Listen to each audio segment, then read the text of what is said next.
డబ్బు, అనారోగ్యం, ఉద్యోగం, వ్యాపారం, అప్పులతో బాధపడుతున్నారా? మీకోసమే మేనిఫెస్టింగ్ మిరాకిల్స్ 11 days ప్రోగ్రామ్.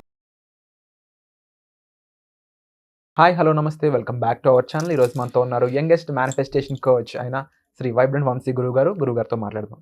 నమస్కారం గురుగారు. నమస్తే. విశ్వ దర్శనం అనేది చాలా మందికి ఇంకా తెలియాల్సిన అంశం. విశ్వం గురించి పలు అంశాలపై మీరు ఆల్రెడీ ఎన్నో వీడియోల ద్వారా ఎంతో ఇన్ఫర్మేషన్, ఎంతో నాలెడ్జ్ జనాలకి ఇచ్చారు. కానీ విశ్వ దర్శనం గురించి ఈరోజు మీ మాటలో తెలుసుకోవాలి. డెఫినెట్గా will decode. Thank you God, thank you universe. Hari Om తత్సత్. ఓం నమో హిమాలయ. ఓం శ్రీ గంగాయ నమః. ఈ బ్రహ్మాండానికి, ప్రకృతికి నా సర్వదా కృతజ్ఞతలు. ఆత్మ నమస్కార్. నేను మీ Shri vibrant Vamshi. Hope you all are doing extremely well. విశ్వ దర్శనానికి రిలేటెడ్ ఇంతకుముందు ఎన్నో అంశాలని మనం డీకోడ్ చేయడం జరిగింది. అండ్ ఒక స్టోరీతో మనం స్టార్ట్ చేద్దాం. ఒక ఏరియాలో మహారాజు ఉన్నారు. ఆ ఊరిలో ఉన్న బ్రాహ్మణులందరికీ పిలిచి ఒక బ్రాహ్మణ్ భోగి పెడుతున్నారు, విచ్ మీన్స్ పంచభక్ష పరమన్నాలు ఆఫర్ చేశారు బ్రాహ్మణుల కుటుంబాలందరికీ. సో అంతా బ్రహ్మాండంగా జరుగుతూ ఉంది with all the blessings of the God. ఆ ఫుడ్ ప్రిపరేషన్ అంతా స్టార్ట్ అయింది. ఏమైందంటే పైనుండి గ్రద్ద వెళ్తూ గ్రద్ద నోటిలో ఒక చనిపోయిన స్నేక్ ఉంది. ఓకే.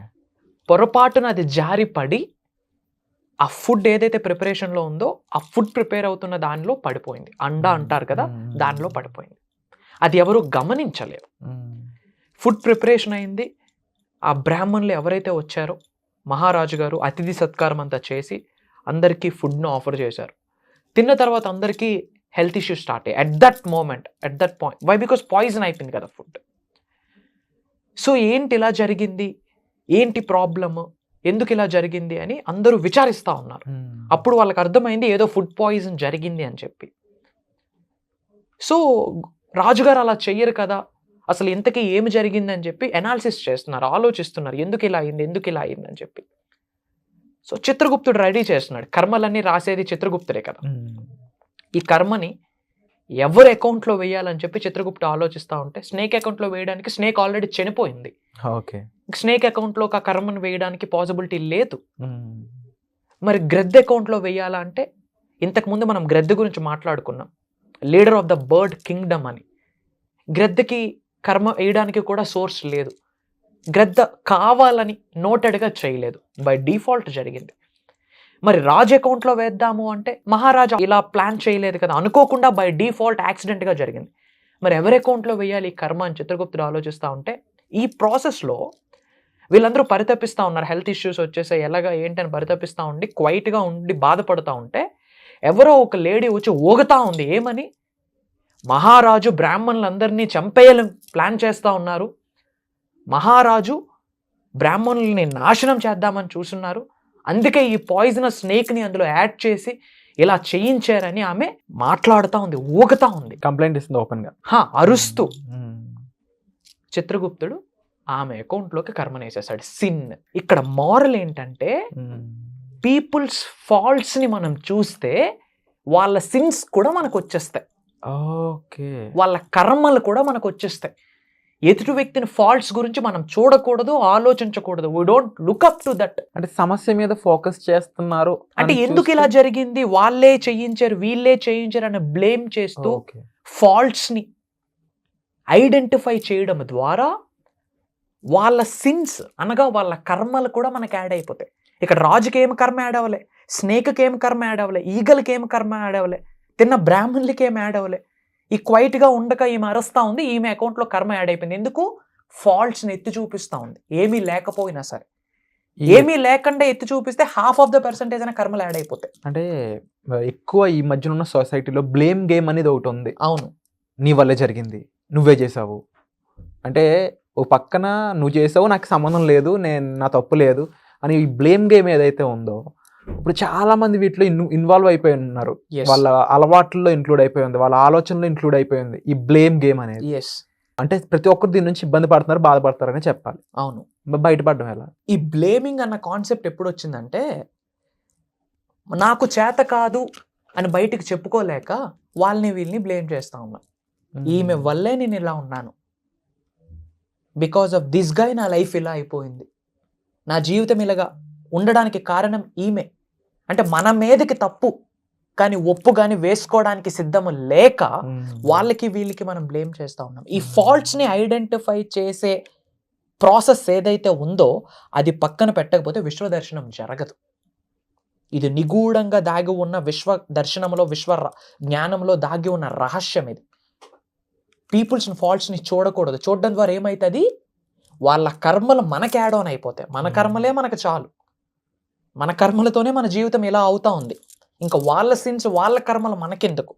గుర్తుపెట్టుకోండి, ఎదుటి వ్యక్తుల ఫాల్ట్స్ గురించి మీరు ఆలోచించినా, మీరు అనవసరంగా వాటి గురించి డిస్కస్ చేసినా సరే, ఓపెన్లీ సేయింగ్ విశ్వదర్శనము జరగదు, విశ్వశక్తి మీ శరీరంలోకి ప్రవేశించదు, తద్వారా మేనిఫెస్టేషన్ అవ్వదు.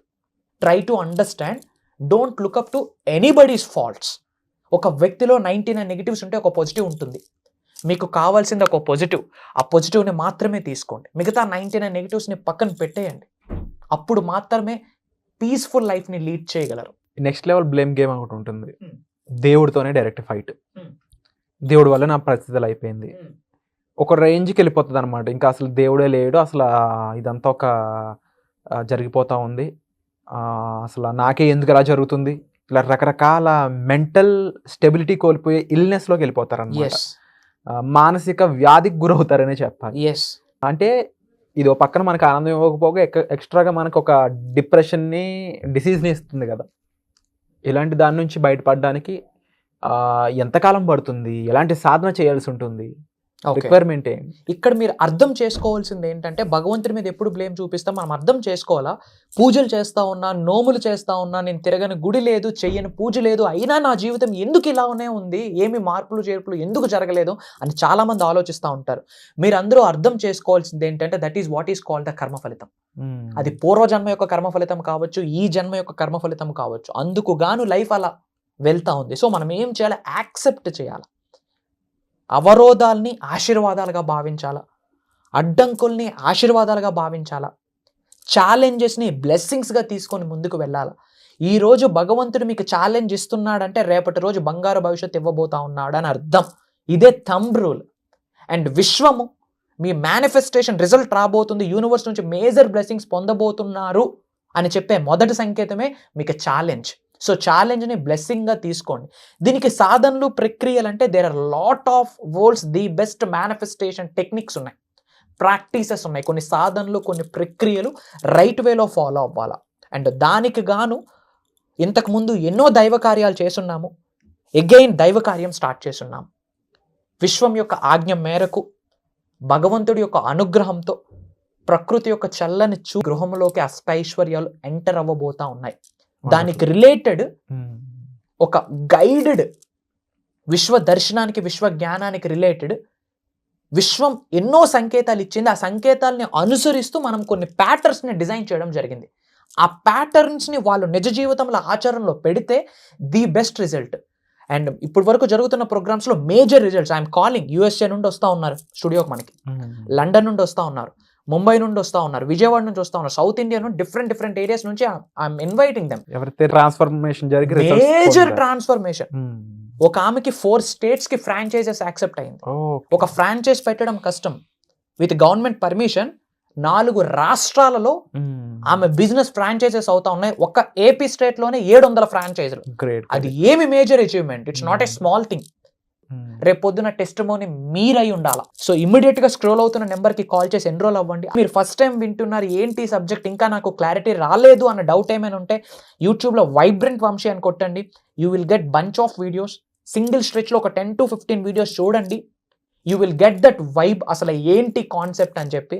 అండ్ మీరు ఏ ఏరియా నుంచి వీడియో చూస్తూ ఉన్నారో మీ లొకేషన్, మీ ఏరియా కామెంట్లో టైప్ చేయండి. I will spread some love to you. Survey జన సుఖనో భవంతు. జై హింద్. కలుద్దాం. Wonderful sir. అండ్ ముఖ్యంగా ఇలాంటి ఆపర్చునిటీ, ఈ వర్క్షాప్ ఆపర్చునిటీ కాదు, ఇందులో పాటుగా మీకు ట్రాన్స్ఫర్మేషన్ చెందడానికి డైరెక్ట్గా వైబ్రెంట్ వంశీ గారితో మాట్లాడే ఒక సువర్ణ అవకాశం. సో ఇలాంటి ఆపర్చునిటీ మీరు మిస్ చేసుకోకూడదు అనుకున్నట్లయితే వెంటనే డిస్ప్లే అవుతున్న నెంబర్స్ కాల్ చేసి ఇమీడియట్గా రిజిస్టర్ చేసుకోండి. అండ్ ముఖ్యంగా ఎవరైతే ఆ ట్రాన్స్ఫర్మేషన్ పొంది ఉన్నారో 700 ఫ్రాంచైజీలు పెట్టిన వ్యక్తి అయి ఉండొచ్చు, మానసికంగా ఎంతో ఎదిగిన వ్యక్తి అయి ఉండొచ్చు, బిజినెస్ పరంగా ఎంతో సంపాదిస్తున్న వ్యక్తి అయి ఉండొచ్చు. వీళ్ళలోనే మీరు కూడా మీ ఎక్స్పీరియన్సెస్ని మార్చుకుంటూ, మీ ప్రాబ్లమ్స్ని సాల్వ్ చేసుకుంటూ మీరు ట్రాన్స్ఫార్మ్ అవ్వడానికి ఈ వర్క్షాప్ అనేది మీకు చాలా వరకు హెల్ప్ అవుతుంది. సో ఏమాత్రం లేట్ చేయకుండా వెంటనే డిస్ప్లే ఒక నెంబర్స్ కాల్ చేసి ఇమీడియట్గా రిజిస్టర్ చేసుకోండి.